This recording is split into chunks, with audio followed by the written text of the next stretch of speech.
अब हम लोग बात करते हैं HTML के अंदर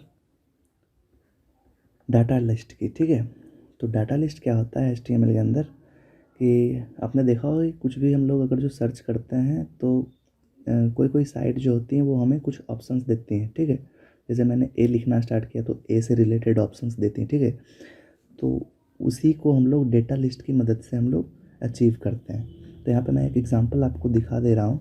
जैसे मान लो मेरे पास गूगल है और मैं यहाँ पे जैसे ही कुछ भी टाइप करना स्टार्ट करूँ, जैसे मैं मान लो ए लिखता हूँ तो यहाँ पे देखो ए से रिलेटेड अमेज़ॉन आ गया, क्योंकि अमेज़ॉन में ए आ रहा। ठीक है, फिर जो मैं यहाँ पे फिर से ए के बाद यदि मैं बी करता हूँ, ठीक है, फिर से देखो उसी से रिलेटेड आ रहा है जिसमें ए और बी होते हैं वर्ड्स, वो हमें शो कर रहा। ठीक है, तो ये हमारा डेटा लिस्ट होता है।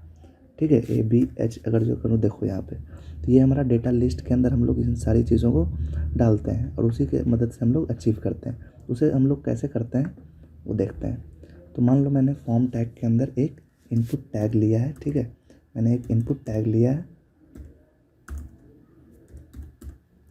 और इसका टाइप जो है वो टेक्स्ट ही है। ठीक है, प्लेस होल्डर मैं दे देता हूँ सर्च। ठीक है, सर्च सेव करता हूँ इसे और अपने ब्राउज़र को रिफ़्रेश करते हैं। ठीक है, ये देखो सर्च मेरे पास बन गया है। यहाँ पे एक बटन भी मैं दे देता हूँ यहाँ पे। ठीक है, ताकि लगे हाँ ये सर्च है। तो इनपुट में टाइप दे देता हूँ सबमिट। ठीक है, और इसकी वैल्यू मैं दे देता हूँ सर्च। ठीक है, सर्च मैंने वैल्यू दे दी है। अब देखते हैं, ये देखो अच्छा सा सर्च आ गया हमारे पास।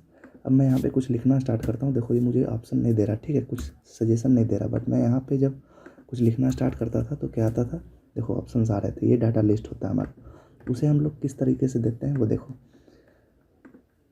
तो जहाँ पे ये ख़त्म हुआ है, ठीक है, जहाँ पे हमने प्लेस होल्डर डाला था सर्च, उसके बाद और ये सबमिट जो बटन है उससे पहले मैं यहाँ पे एक HTML का टैग लेते हैं जिसका नाम है डेटा लिस्ट।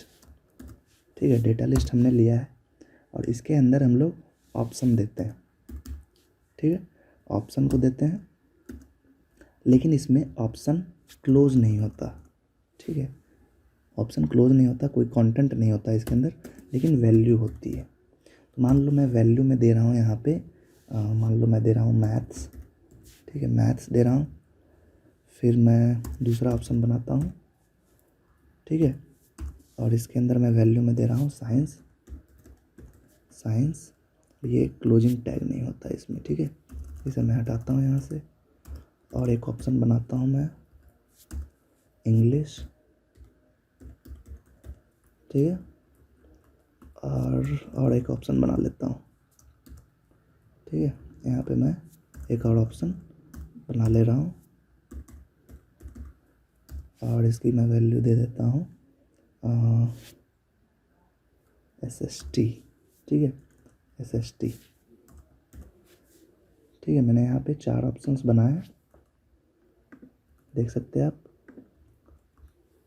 तो अब क्या होगा, अब देखो मैं जब रिफ़्रेश करता हूँ इसे और अब मैं कुछ लिखना स्टार्ट करता हूँ, अब भी मुझे ऑप्शन नहीं दे रहा। ठीक है, ठीक है, कुछ भी ऑप्शन नहीं दे रहा। तो क्या करना होगा हमें, ये इनपुट जो हमने टाइप टेक्स्ट लिया इसे हमें इस डेटा लिस्ट के साथ कनेक्ट करना होगा। तो कनेक्ट करने के लिए, कनेक्शन के लिए हम लोग क्या करते हैं, डेटा लिस्ट के अंदर एक एट्रीब्यूट लेते हैं जिसका नाम है ID। तो ID मान लो यहाँ पे मैं दे रहा हूँ सब्जेक्ट। ठीक है, SUB, और कुछ भी दे सकते हैं हम लोग, बट ध्यान रखना है कि जो हमने यहाँ पे दिया है उसी चीज़ को यहाँ हम कनेक्शन में यूज करेंगे। तो हमने डाटा लिस्ट को एक ID दे दिया है SUB, और यहाँ पे हम एक और एट्रीब्यूट यूज़ करते हैं इनपुट के अंदर। जो टाइप टेक्स्ट लिया था हमने उसके अंदर एक एट्रीब्यूट यूज़ करेंगे जिसका नाम है लिस्ट। ठीक है, लिस्ट के अंदर हमें वही नाम देना है जो हमने यहाँ पे दिया था, ताकि ये दोनों कनेक्ट हो जाए। तो ID हमने सब दिया था, तो लिस्ट का नाम भी हमें सब देना होगा। अब मैं यदि रिफ़्रेश करूँ, सेव करता हूँ और रिफ़्रेश करता हूँ इसे, अब देखो मैं यहाँ पे M लिखता हूँ, देखो ये ऑप्शन दे रहा मैथ्स। ठीक है, A लिखता हूँ, फिर दे रहा। अब मैं S लिखता हूँ, देखो S जिस जिस वर्ड में होगा वो मुझे ऑप्शन देगा। देखो मैथ्स में भी S है, साइंस में भी S, इंग्लिश में भी S है यहाँ पे, और SST में भी S है। तो मैंने S लिखा तो ये सारे ऑप्शंस दे दिए। अब मैं इसके बाद फिर से S लिखता हूँ, तो ये देखो जिसमें डबल S है वो सिर्फ SST है, तो ये मुझे सजेस्ट कर रहा।